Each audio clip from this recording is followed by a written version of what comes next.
we've heard so much powerful information today, best practices and models. And as our healthy discussions and community discourse continue to further implement solutions, the one thing there is already 100% consensus is that sustainable living is the mandate for our children and from our children, and it must be anchored in K-12 education. Education for sustainable development is fundamentally about values, with respect being at the center, respect for others, including those of present and future generations, for difference and diversity, for the environment, and for the resources of the islands we share and the planet we inhabit. So the question that has come up today, we've heard some great examples from the earlier panel of actions, practice and action, is what is a sustainable K-12 educational environment? What are the basic tenets and what are the basic elements? Well, we have some ideas on that to put it in context. And they're listed up here. It's over and over we've heard that connecting children with their natural world through programs and projects outside the classroom is vital, such as school gardens, which we heard about today, upcountry at Maui, about habitat restoration, about communicating experience in nature through painting and poetry. It's the practice of place-based education that teachers and students teach about the people, history, cultural, and natural features of our community and of our region and globally. It's about the practice of our host culture of Native Hawaiians and Ahupua'a. It's the practice of environmental project-based learning involving students in local projects that are meaningful and make real community contributions to make their island a better place. They integrate in-class learning with hands-on experiences throughout the whole day, including what they eat for lunch. They address the whole child, recognizing children's abilities to learn is affected by their health and well-being, and also their nutrition, exercise, and the health of their natural environment and classroom. And finally, it's about understanding that brains and development of children are very different and supporting them with different learning styles like hands-on activities. So those are the elements of what sustainable living is. And the exciting thing is it's not theory. It's really practiced here in Maui County. We have pockets of excellence where we're not only leading the state, but we're leading the nation. And I'd like to share just a few of those so that you can take pride in knowing what's happening here in our community, as well as taking advantage of the opportunity to replicate and continue to expand it. Perhaps the first program is Focus Maui Youth Alliance. We heard my colleague Jeannie Scope and many of us talk about those vision and values that came forward from 1,700 members of our community. We heard Jeff talk about the power of looking to your local community residents to build the solutions and define the values. Well, those values are being perpetuated with young people in our community. 45 members of the Maui Youth Alliance every year are convened from every school in Maui County. That's both public and independent and private and religious-based schools. And what are they doing? They're looking at their community and finding out how to make it better and how to make it better for the children that will come behind them. They're doing projects like looking at harvesting green waste. They've been working on invasive species at Kanaha Beach Park, and they've been learning about watersheds. Another great example that I want to share with you today is Project EAST. Project EAST is another acronym. Many of them have been thrown out today. It stands for Environmental and Spatial Technology. It's a program in the public high schools in Maui County. 3,400 students in the last 8 years have gone through Project EAST. Again, it's at all the public high schools in Maui County. It is about service-based learning. It is connecting technology through service.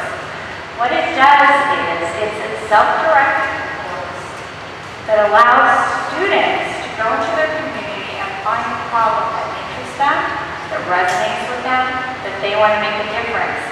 And they're given a laboratory environment rich with the most state-of-the-art technology solutions, not just to learn how to do AutoCAD, not just to learn how to make great websites, but to learn how to find solutions to those community-based problems.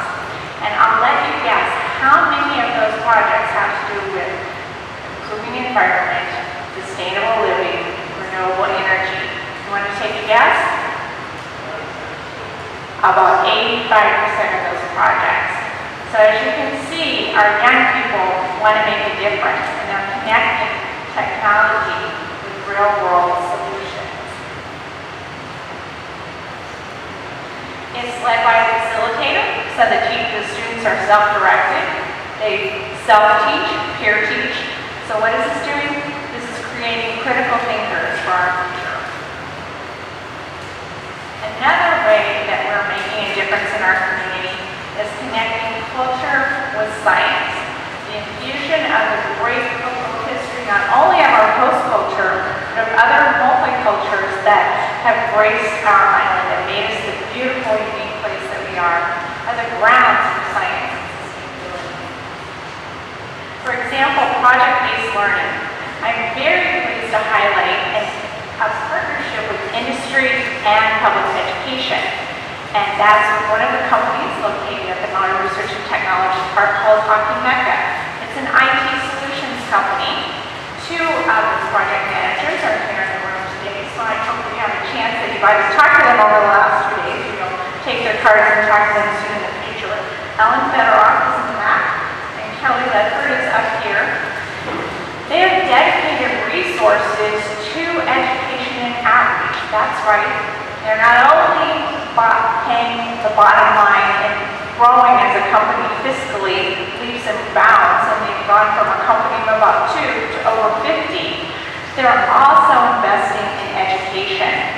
Thanks to MEO, they have the digital bus, and they're taking teachers and our students out to the environment every day. Examples: Maikai Elementary, Kalama Middle School, and Waiana. They've been at Waiana Beach with restoration, looking at getting rid of beach debris, looking at the impact of beach debris on our fragile eco-environment. Again, industry investing in education, the model we need in project-based learning.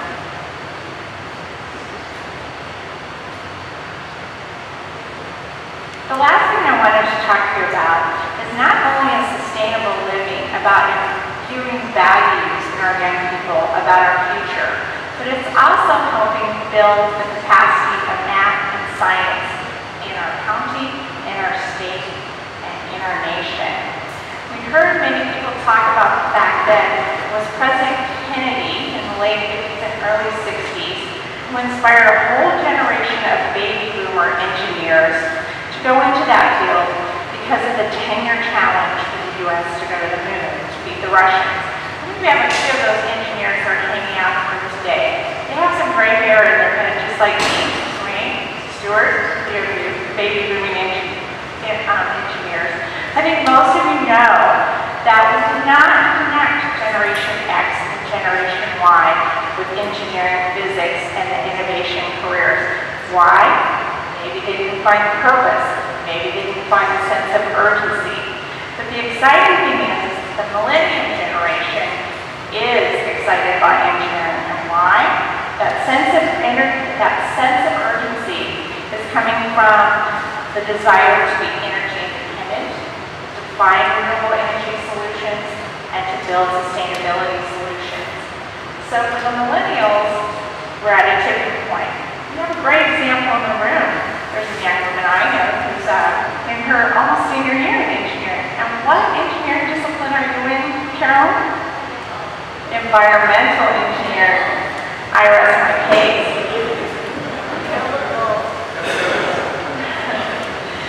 So what does that mean? It means that sustainable education is the intersection of science, technology, the arts, and humanity. It makes science relevant and meaningful. So in closing, I'd like to bring up someone who's been very busy this weekend. He wears many hats. That's Alex de Roode, who's worked very diligently to make this conference a big success. He's also the Executive Director of MCC we are giving them another job. As leader in the Maui County Energy Alliance, I'm happy to share what's known as the Energy Working Group 2. And for those of you who don't know what that number means, that means it is the Education and Workforce Development Working Group to look at renewable energy solutions for education. And because we as a community have so much momentum going, it's important for us to take a look at all the best practices there are happening out there. I believe Senator Kokoban mentioned that, how important it is for us to celebrate what's actually already happening out there. So it's an effort to do that, to continue the great conversations that have been going on the past 2 days, as well as to capture some of those best practices for others to replicate. I'm happy to partner with Alex to launch what's called the Maui K-12 Sustainable Living Education Working Group. And we would like to invite your interest, invite your expertise, and invite your passion in this. So Alex, will you join me in explaining our hope for what this group will be and what it will be a platform for? Sure. Well, as we heard today from several of our panels, there are lots of sustainable living practices out there, and many that K-12 institutions are involved in here on Maui, here in Hawaii, and around the world. I'm personally involved in my work with the Sustainable Living Institute with several K-12 institutions here on island that are looking to incorporate sustainability at many levels into their institution, whether it's into their curriculum, whether it's into their infrastructure and operations, whether it's into their mission statements and strategic planning. And what several of us who work with these institutions have come across is that when they initially begin this process, they feel like they're reinventing the wheel, like they have to start from scratch. What do we do? Where do we go? So in order to help guide these efforts, we're proposing to launch this Sustainable Living K-12 working group. The intent would be for ultimately each institution, educational institution here on Maui, both public and private, so DOE and independent schools, to have a representative, at least one representative from each of their schools, to spearhead their sustainability effort and to work together with others in the community representing other K-12 institutions to look at what are the best practices out there currently. What are each other schools on the island doing in regards to sustainable living, and what can they learn from that and bring back to their own institutions? What are institutions doing across the state of Hawaii? What are they doing across the world? And what can we look at for models and incorporate into our own K-12 institutions here on island? So, in partnership with MEDD and our work with the Energy Alliance, we created this simple form here where we just ask you to provide your name, school if you're involved with any K-12 institution, whether it's as a parent, as a student, or in any other capacity, and provide us with contact information so that we can contact you and try to identify somebody from that institution who will take the lead on this effort. And I know that there are lots of individuals in each K-12 institution that would be interested in being part of this effort, and I certainly encourage many people affiliated with these institutions to be involved in this effort. But in order to make it more efficient, we'd like to have at least one or two people identified from each institution to contact us at the institute and to say, yes, I want to spearhead this effort, I want to represent my institution. And then we'll help organize this group and provide them with resources like meeting space, helping to the logistics for helping them get together and to launch them on this effort. So if you could just turn these forms into us if you have any suggestions, and if you need extra copies to get to anybody else that you think might have some suggestions for us,